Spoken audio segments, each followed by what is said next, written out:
Hello, this is Lady Boulay, and I hope you're having a wonderful day. Thank you for your support. Thank you for subscribing to the channel.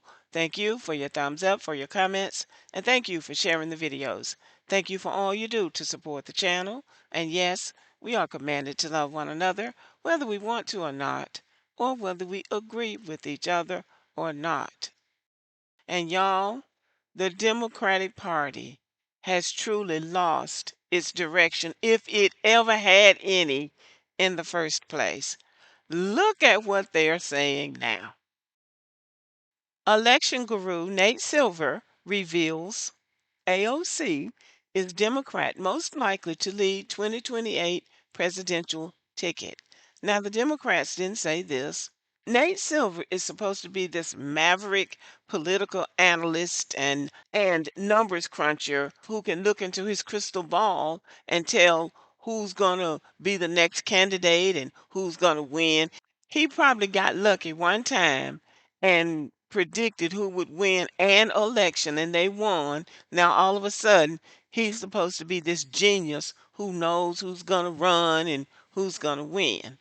But AOC Alexandria Ocasio-Cortez and Bernie Sanders have been running all over the country, gathering up these big crowds, doing these political rallies against Donald Trump. So apparently, Alexandria Ocasio-Cortez, whom they call AOC, is Bernie Sanders' successor. So she's going to take over the reign of Bernie Sanders' crowd. And, it's all just political theater as far as I'm concerned, because they've been saying the same thing about Donald Trump for at least the last 10 years, and it hasn't resonated with enough people and it hasn't gotten them anywhere. And to say that this woman is going to be the Democrats' most likely candidate for the 2028 presidential election is just that people just don't learn. They don't learn. So now they want to put up an even weaker woman than the ones they've already had up and think she's going to win. And I don't know what this fascination they have with trying to turn all of these Spanish speaking people into one group, because they are not. She is a Puerto Rican, and the Cubans and the Puerto Ricans and the Mexicans and all of the others, these are all completely separate people that somebody keeps trying to make them into a force to be reckoned with. And they are not. Other than that, they are going to go into those political booths when they can and vote for the Republican. The Hispanics, which I guess would be her demographic, didn't even vote for the Democrats in the last election. A majority of them didn't. So I don't even know who her base is supposed to be. It's just absurd. And she's been flouncing around. I think she's running her mouth is but between her and Jasmine Crockett, they're doing a lot of talking, and they may be making some good political points with their constituents back home. But they're really not doing all that much for the Democratic Party, because no leader has emerged from the Democratic Party since the election. Kamala crawled back in a hole. I guess she went away and decided I didn't win, so I'm not going to be out there exerting myself, and I don't blame her. But putting this woman up, am I the only one who think this has got to be some kind of a joke that people are playing? Because the Democrats are coming across as so weak. See, I look at Joe Biden. They took Joe Biden out. He was something wrong with him. But ever since he's been out of office, he's been running around with his wife. Look like he's having the time of his life. So they could have left him on the ticket. Hell, he could have lost. Anybody could have lost.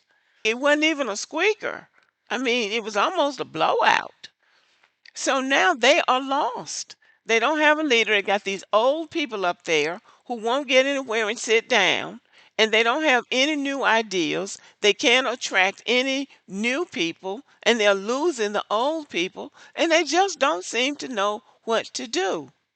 They don't know how to frame a message, and they don't listen to the loyal people who vote for them. So really, they are just really floundering at this point. And I just saw on CNN that Donald Trump's voters, even though people keep saying that they regret they voted for him, but according to CNN, They don't regret it. A lot of them really don't. I'm not sure what they think they're going to get out of it, but they don't regret it. When it comes to the United States of America and white Americans, hope springs eternal. They've had such a good run in the United States, and this is a young empire. This empire is very young, and so they've had a good run here. It has served them really well. So they don't know anything else but to hope and believe that somehow America is going to come out on top.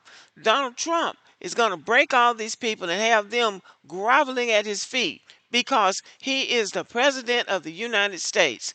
Now, I'm just wondering what's going to happen when this bubble bursts because America is not what it used to be. America hasn't won a war since 1945, and America has been involved in a lot of skirmishes, but we didn't win.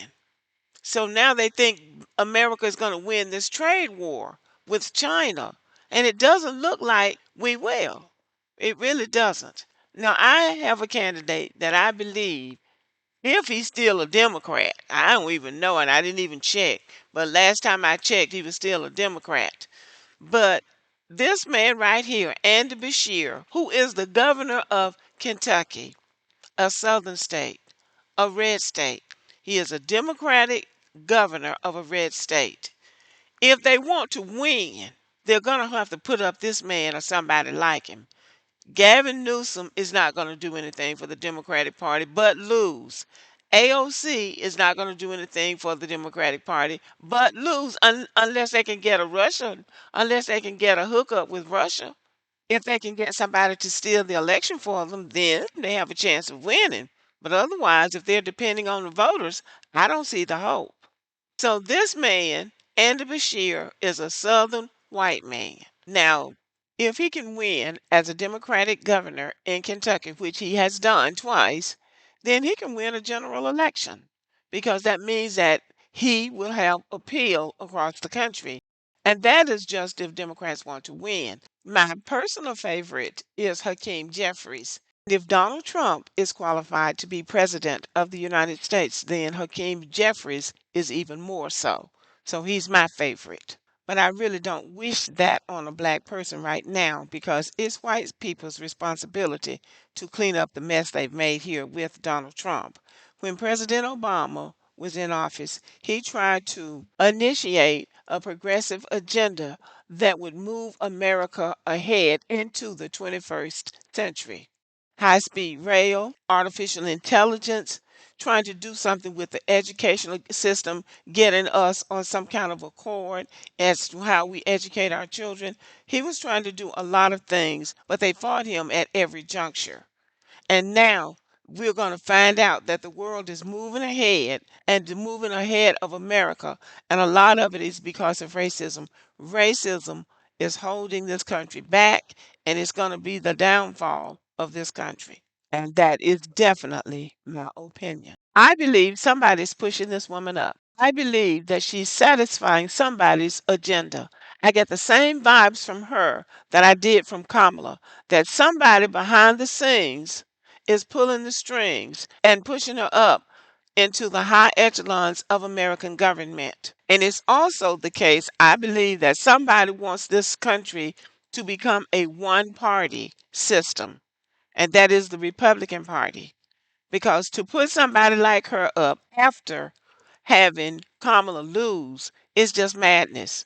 No thinking person, in my opinion, would believe that this woman could win a general election in the United States. I doubt if she could even get through the primary, just like Kamala didn't. I doubt if she could win the primary if she was up against any kind of challenger, male or female, black or white.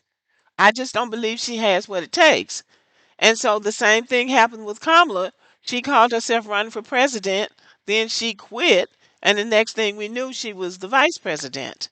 So I get the same vibe from this woman right here. This woman does not have a constituency. There is no demographic that's going to feel loyal to her except Puerto Ricans.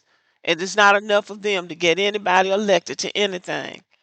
They can't even control the primary like we can. Well, they can put her up if they want to, But I think they would just be asking for another shellacking at the polls come election day. Okay, y'all, let me know what you think about the video. Thank you for listening. Give me a thumbs up and have a good evening.